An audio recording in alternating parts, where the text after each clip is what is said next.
I walked into Bradley Jenkins's office, carrying a plain cardboard box in one hand and a simple manila folder in the other. I did not say a single word.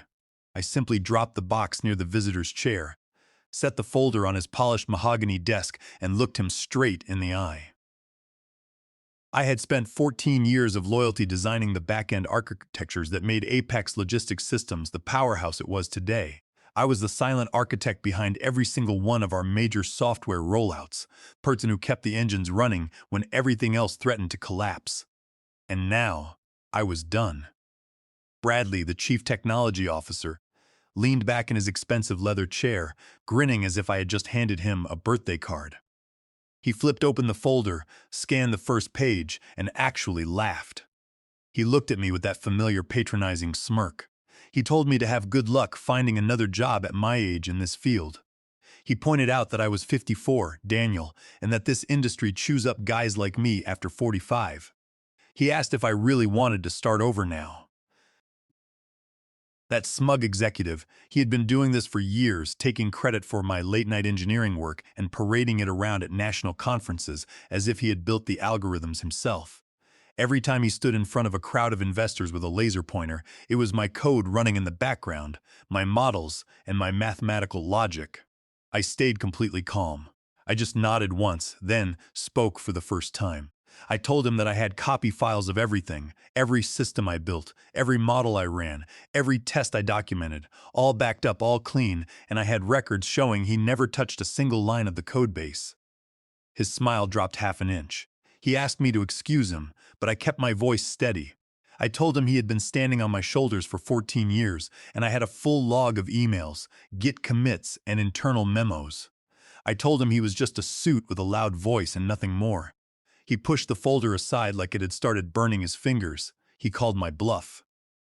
I grabbed the folder back and tucked it under my arm. I told him to try me, but I guaranteed him that by the time I walked out of the building, I would already be worth more than he was. His jaw tensed. There was no witty reply this time, only silence. I picked up my box and turned toward the door. The door clicked shut behind me. I did not flinch. I did not need his approval, and I certainly did not want it. The truth was, I had already made my move months ago. I did not go home right after resigning. I just sat in my truck in the parking lot, engine off, staring at the dashboard. My hands were shaking, but not from nerves. It was pure controlled fury. This moment was not born today. It had been building for a long time. It started 11 months ago at our annual company retreat in Lake Geneva. It was a fancy lodge with white tablecloths, an open bar, and the kind of corporate event where executives pat each other on the back for work they never did. I was not even supposed to be in the conference room that afternoon. I had returned early from lunch to grab my phone charger. That was when I heard it. Bradley was standing in front of the board of directors, pointer in hand, smiling like a prom king. He was explaining that the real breakthrough was the adaptive load balancing framework. He claimed he designed it to account for weight variance, route priority, and weather delay risk, calling it a grind, but worth it. I froze in the hallway. That was not just a lie, that was my work, my exact model. I had spent 9 months developing it, testing it, breaking it, and rebuilding it from scratch. He did not even understand how the underlying constraints worked. I had to draw him a simple flowchart once just to explain what a constraint relaxation loop was. I backed out of the room without making a sound. That very night, I started a folder on my personal secure cloud. I did not use labels or tags, just a string of random characters as the name. Inside it, I started dropping everything. I saved screenshots of system dashboards with my unique developer handle. I exported commit logs from our repository with my initials next to every production build. I gathered emails where Bradley explicitly asked me to simplify the technical explanations so he could present them better to the board. I even saved voice memos I had recorded during late-night programming sessions, talking through model logic out loud while coding. I accumulated timestamped documents, drafts, revisions, and tests. It was every single line of proof showing that the technology belonged to me. From that point on, every time he asked me to explain a system one more time, I logged it. I made detailed notes. I built timelines for every single feature I built that he subsequently pitched as his own. It was obsessive, and I knew it. But I was not going to be the silent guy in the background anymore, while he collected praise for something he could not even spell correctly. A couple of weeks after the retreat, I started digging through our internal human resources policies. Buried deep within the standard employee agreement was a specific line about intellectual property. It stated that anything developed outside of standard work hours using non-company equipment could be classified as personal research. This was my opening. I got to work. I carefully rewrote a small subsection of our policy document under the section about independent innovation. I worded it cleanly, ensuring there were no red flags. It was just enough to carve out clear legal protection for personally funded research contributions. I ran the updated document past Bradley one afternoon, telling him it was a routine legal formality to update our compliance with new vendor contracts. He did not even read it. He was too busy looking at golf clubs on his computer. He just signed the digital approval and moved on. That was the moment I knew he saw me as completely harmless, a background tech guy, a glorified computer grunt with no spine. He could never imagine that I was preparing to gut his entire professional reputation from the inside out. He was dead wrong. 2 days later, I encrypted the entire folder and backed it up to 3 separate locations. 2 secure cloud accounts and a physical drive I kept at home, locked in a fireproof case. I did not plan to use it immediately. I wanted it ready, clean, and ironclad. Every time Bradley walked into a board meeting after that, bragging about his grand strategy or his innovative methods, I did not say a word. I just watched, listened, and documented. I could wait. I had time on my side, and he was digging his own grave every single day. By the time I had that folder sealed and backed up, I knew exactly where this was heading. I just did not know how fast it would all fall into place. It happened on a Thursday in mid-June. I was attending a supply chain technology expo in Nashville. I was there on company time, standing by our promotional booth like a prop, while Bradley talked nonsense to potential investors. I took a break, walked the exhibition floor, and tried to breathe. That was when I ran into Clara Dunaway herself. Clara Dunaway was the VP of Engineering at Vanguard Tech Solutions, our #1 rival and the only competitor whose software had ever come close to ours. She recognized me first. She asked if I was Daniel Vance, saying she had been trying to figure out who actually built the systems my company kept hyping. She did not smile but stood there with arms crossed, observing me. I told her that I built most of it, actually 98% of it, while Bradley just put his name on it. That made her smile. We stood by the coffee station and talked for 20 minutes.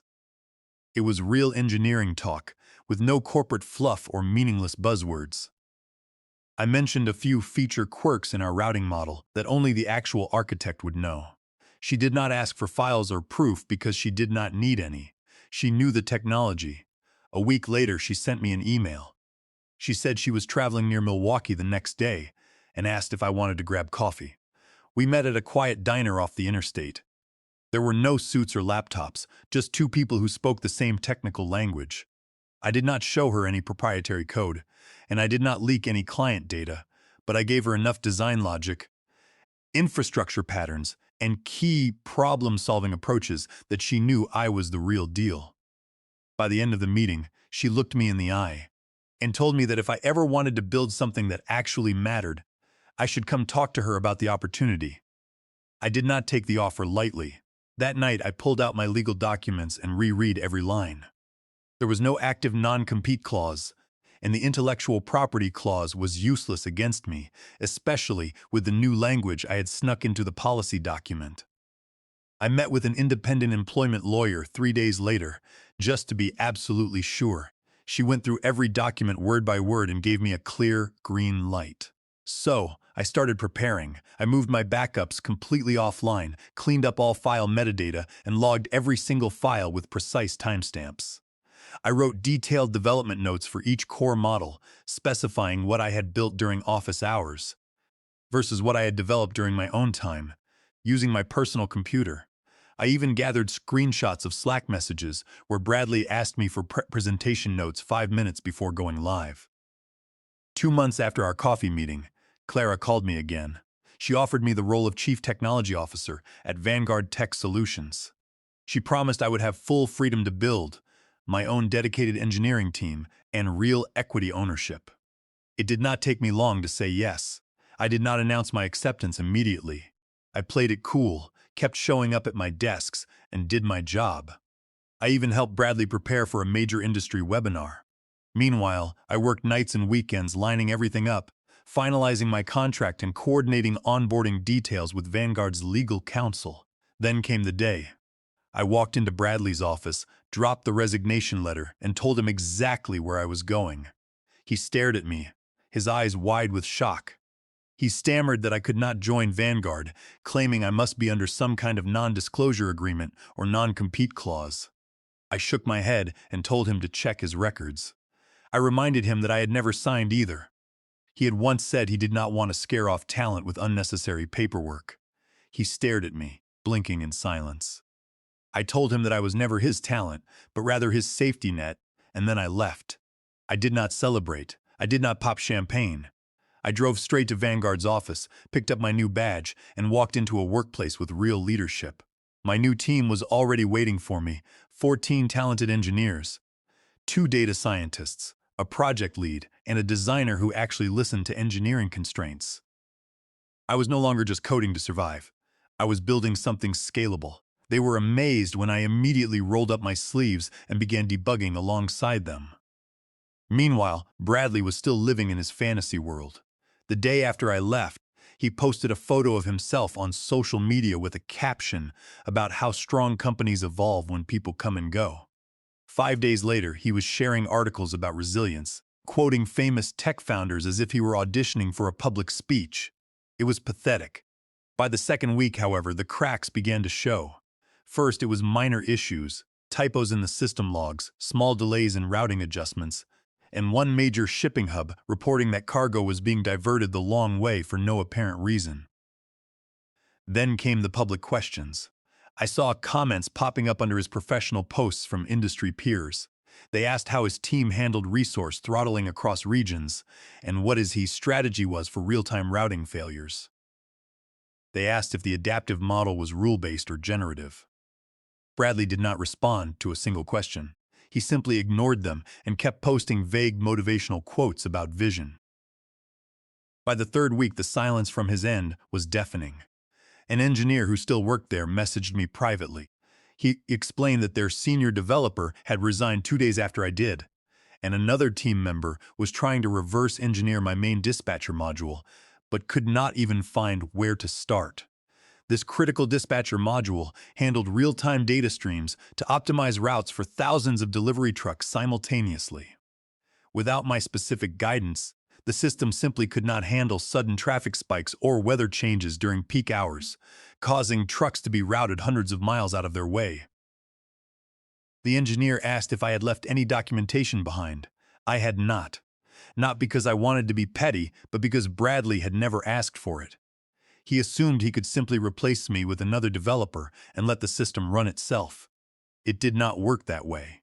The models were built with layers of complex, highly specific logic tied to customer behaviors, lane patterns, and vendor response times.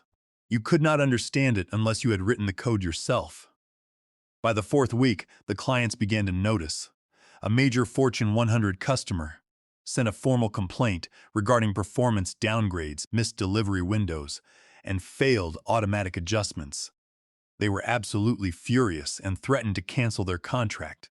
Another client asked why their tracking data was showing completely inaccurate information. Support staff blamed a minor system recalibration, but the client did not believe it. That very day, Bradley posted a picture of a mountain peak with a caption about staying calm at the summit. I almost laughed out loud. Back at Vanguard Tech Solutions, we were operating smoothly. My team had just finished our first development cycle, rolling out a new core feature that optimized last-mile routing by 12%. I was finally doing the work I loved, real software architecture, with no ego-driven executives taking credit for my intellectual property. The view from my office was peaceful and my mind was clear. The following week, I heard that Bradley tried to hold an emergency meeting to rally his remaining staff. Half of the engineering team did not even show up, and the ones who did asked technical questions he could not answer. One engineer asked if they could get access to my original workflow model. Bradley did not reply and ended the meeting early. Another developer reached out to me privately, not to ask for help but to thank me. He said that watching me walk out had inspired him to start applying for better jobs. Bradley had spent years stepping on engineers, thinking we would never leave. It turned out he was wrong. He needed us. We did not need him. 2 months later, the annual Global Optimization Forum arrived. It was the biggest event of the year for logistics technology, held in a massive convention center. The main ballroom was packed with over 2,000 executives, software engineers, and researchers. The atmosphere was buzzing under the bright blue stage lights, and giant LED screens displayed complex routing diagrams. I was sitting 5 rows from the stage, my new Vanguard badge clipped to my jacket, quietly watching. Bradley was the opening keynote speaker. His name was displayed in bold letters on the giant screens. Chief Executive Officer of Apex Logistics Systems. He walked onto the stage with fake confidence, wearing a tailored suit, but I could see his hands shaking slightly as he adjusted his collar. I could see the veins on his neck bulging as his signature smirk completely dissolved into a mask of pure terror. He tried to adjust his tie 3 times, his fingers trembling so violently that he almost lost his grip on the presentation clicker. The ballroom, which had been buzzing with professional chatter moments before, suddenly grew deathly quiet as the crowd of 2,000 logistics professionals realized they were witnessing a complete collapse. Bradley opened his mouth, but only a dry rasp came out, and he had to take a long sip from a glass of water, his hand shaking so much that water spilled onto his tailored jacket. His opening speech was polished but empty, full of generic phrases about pushing boundaries, digital transformation, and leveraging data. But then the session opened for audience questions. The first question came from a researcher in the front row. She asked him to walk the audience through the real-time decision logic in their predictive routing layer. Bradley smiled nervously, sweat beginning to bead on his forehead, and gave a vague response about proprietary feedback loops adjusting to congestion. The second question was about the statistical model, handling the uncertainty layer, whether it used Bayesian inference or Monte Carlo simulations. Bradley blinked, hesitated, and muttered that it was a hybrid model, a bit of everything. The audience began to whisper and shift in their seats, sensing his lack of knowledge. Then, a prominent professor from Stanford stood up. She pointed out that she had reviewed his published white paper, and the routing graphs he showed had mathematically impossible weight distributions.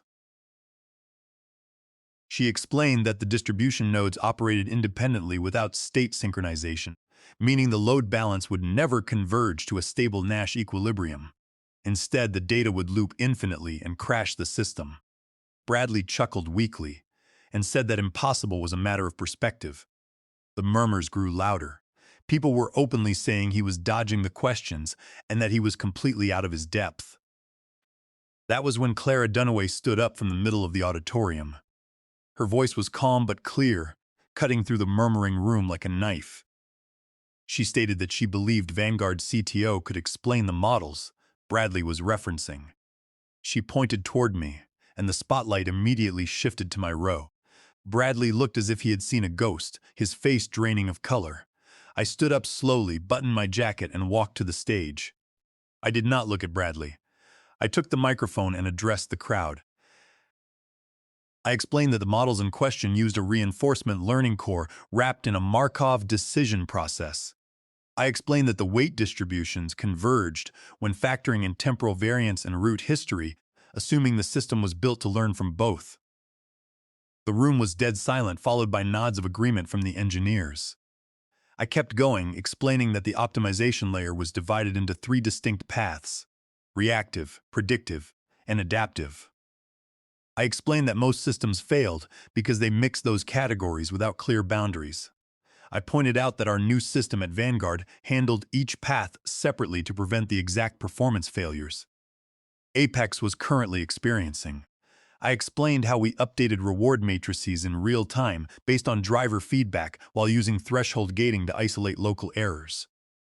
A low ripple of laughter went through the crowd. Bradley stood frozen to the side, looking defeated and small.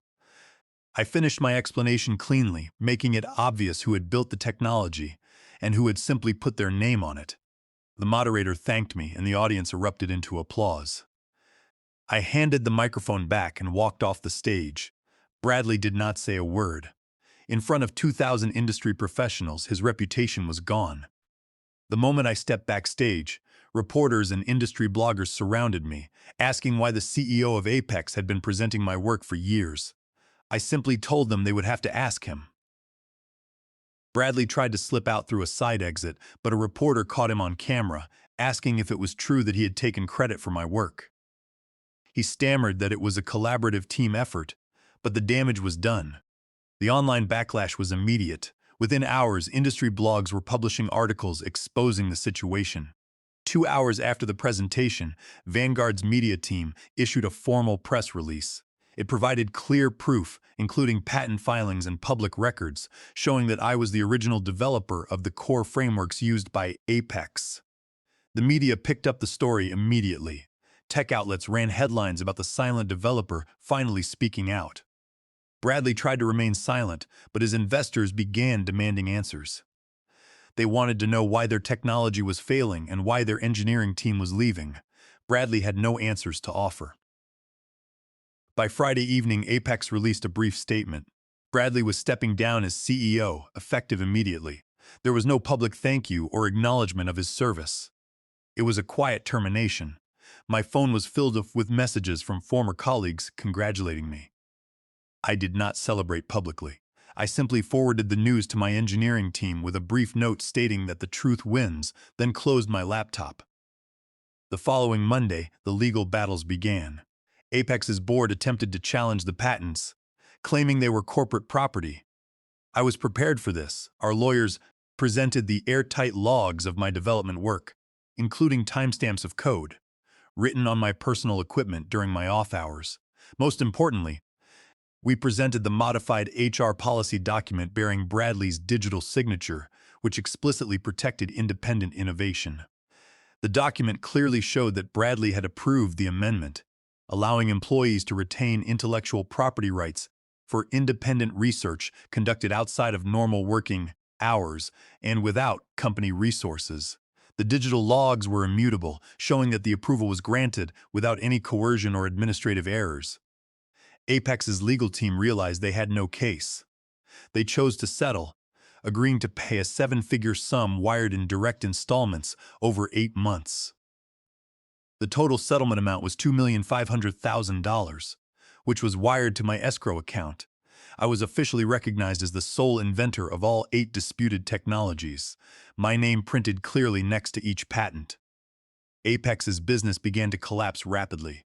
They lost half of their client contracts within weeks, and their stock price hit rock bottom as national tech analysts published articles calling Apex a textbook case of leadership vanity ruining real innovation.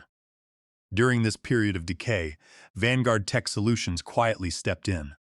Clara and I met with representatives of Apex's largest former clients, proposing structured transitions to Vanguard's new platform.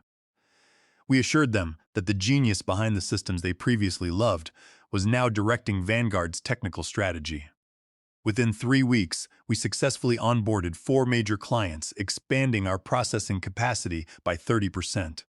I also found a deep sense of personal peace that I had not felt in years. I no longer spent sleepless nights dreading the next board meeting or worrying that my work would be stolen. I purchased a classic wood cabin in Chicago's northern woods, and Thinging Thuong drove my old truck along the winding roads next to Lake Michigan, enjoying the quiet wind. Sitting by the lakeside at sunset, I realized that true success did not belong to those who stood on stage with empty slides, but to the quiet builders who laid the physical bricks of innovation day after day. One morning, I found a handwritten letter on my desk. It had no stamp or name, but I recognized Bradley's handwriting. The letter stated that he had convinced himself he deserved credit for my work and acknowledged that I was the real builder. He confessed that he had always felt insecure in my presence and was sorry for standing in my light. I stared at the letter for a minute, feeling neither joy nor pity, then placed it in my drawer and went back to work. 6 months later, I returned to the same industry conference. This time I was the keynote speaker. The introduction called me the leading architect behind the industry's most advanced logistics platform. I walked onto the stage to a standing ovation from the audience of over 2,000 professionals. There was no one else standing next to me, and no one trying to steal my credit. I spent the next 45 minutes presenting real technical solutions, showing the actual code logic and routing engines we had built at Vanguard. Every word came from the late nights I had spent coding and debugging. When I finished, the applause was deafening. I stepped off the stage feeling finally seen. Clara was waiting in the wings telling me that I had earned every bit of it. I did not have to raise my voice or pretend to be someone else. I simply let my work and the truth do the talking. The era of stolen credit was over, and real innovation had won. Every project I built, every line of logic I wrote, and every challenge I overcame had led to this very second.